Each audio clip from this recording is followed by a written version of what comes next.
এরকম করে যদি বাসায় পিঠা বানিয়ে দেন মানে পাস্তার মতো করে দেখবেন যে বাচ্চা এবং বড়রা সবাই কিন্তু অনেক অনেক পছন্দ করবে আর খেতেও কিন্তু অনেক মজার হয়। আসসালামু আলাইকুম সবাইকে, কেমন আছেন সবাই? আশা করি তো ভালো আছেন। আলহামদুলিল্লাহ আমিও ভালো আছি।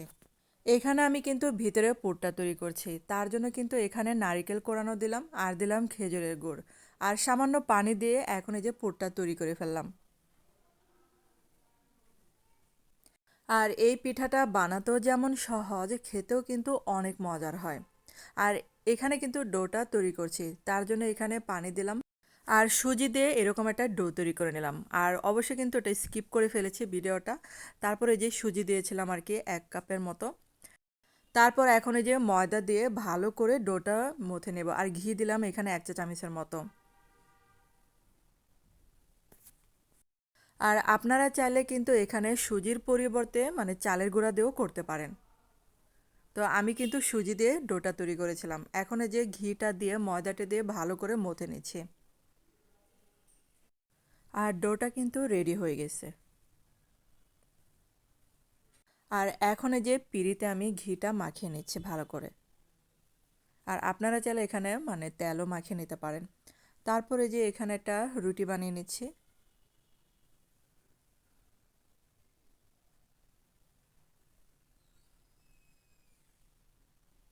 আর এই যে রুটিটা কিন্তু সাইড দিয়ে এরকম করে কেটে নিচ্ছি, আমি সমান করে নিচ্ছি।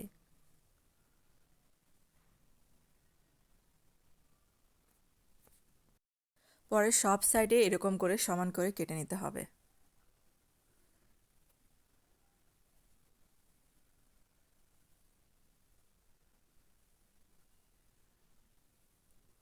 তারপরে যে একটা সাইডে এরকম করে নারকেল পুরটা দিয়ে দিতে হবে।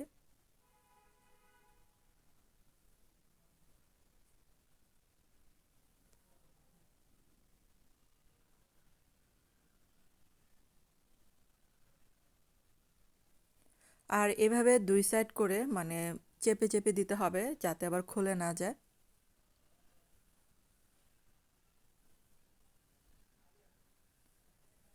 আর এখানে আপনারা চাইলে সুজির পরিবর্তে কিন্তু অবশ্যই চালের গুঁড়াটাতে করতে পারেন।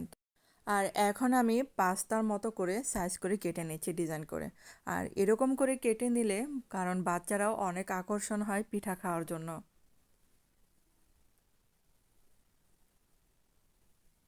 আর আপনাদের কাছে ছোট্ট একটা রিকোয়েস্ট, যারা আমার চ্যানেলে নতুন আমার ভিডিও দেখছেন কিন্তু আমার চ্যানেলটাকে সাবস্ক্রাইব করেনি, তাদের কাছে অনুরোধ রইল প্লিজ চ্যানেলটাকে সাবস্ক্রাইব করে আমার পাশে থাকবেন।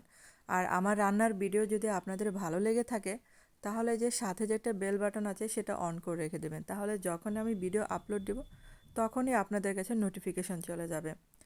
তো এখন এই যে সবগুলো কিন্তু সেমভাবে বানিয়ে নিচ্ছে।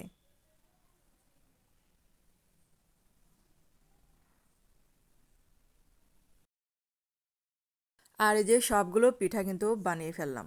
আর এভাবে সহজভাবে মানে বানিয়ে ফেলতে পারেন এই পিঠাটা। আর এখন এগুলো একটু ভাপ দিয়ে নেব। আর যে চুলায় আগে থেকে মানে স্টিমারটা বসিয়ে রেখেছিলাম, তো এখন এই যে সবগুলো একে একে দিয়ে দিচ্ছি পিঠাগুলো। আর এগুলা কিন্তু হতে বেশি সময় লাগে না, 5 থেকে 6 মিনিটের মতো, আরও কম লাগতে পারে, পিঠাগুলো হয়ে যায়।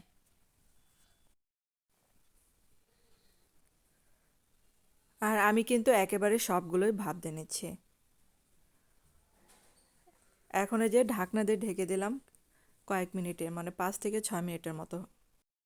আর এই যে পিঠাগুলো কিন্তু হয়ে গেছে, তো চুলাটা কিন্তু বন্ধ করে দিলাম।